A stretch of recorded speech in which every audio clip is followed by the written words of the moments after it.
কি করতেছো? কালিজিরা বাটা করব।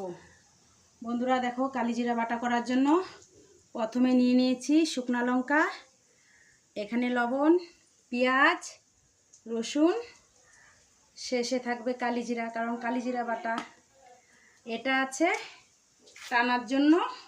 তো বন্ধুরা একটা জিনিস তোমাদেরকে বলছি, কালিজিরা বাটার সময় তোমরা একদম জল দেবে না, কারণ জল দিলে কালিজিরা বাটা টেস্ট হবে না। আমি দেখো সবগুলো একসাথে নিয়ে নেব। লবণটা কেন নিয়েছি, তাহলে ওই লঙ্কাটা বাটা ভালো হবে।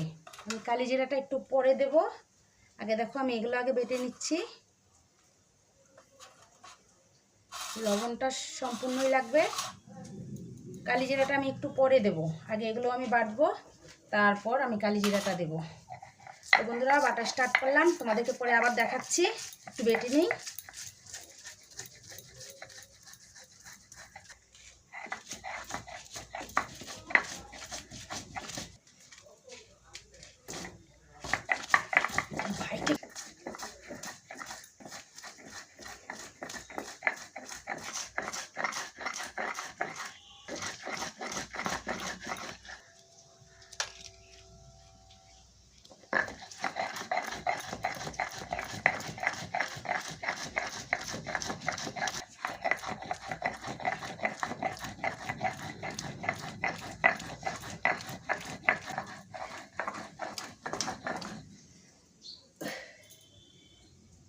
কি করো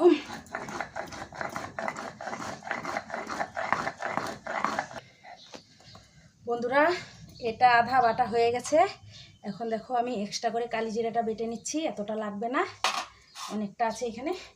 তো এখানে আগে কালিজিরাটা একটু বেটে তারপর এটার সাথে মিক্সড করব। তারপর আবার আমি আরেকবার বেটে নেব। আগে সুন্দর করে এটা বেটে নিচ্ছি, তারপরে একসাথে মিক্সড করব।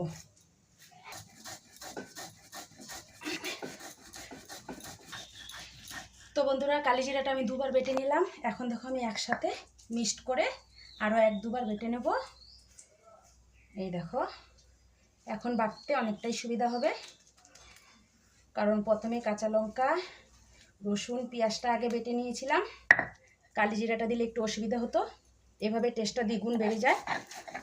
তো বন্ধুরা তোমরা কে কে কালিজিরা বাটা খেতে চাও, এইভাবে আমার মতো বাটবে, দেখবে দারুণ টেস্ট হবে। তোমরা তো দেখছোই আমি কি কি দিয়েছি। যারা কালিজিরা বাটা করো তারা তো জানোই, আর যারা না করো তারা আমার এই ভিডিওটা দেখলেই বুঝতে পারবে কালিজিরা কীভাবে বাটে। আমি শুকনো লঙ্কা দিয়েছি, তোমরা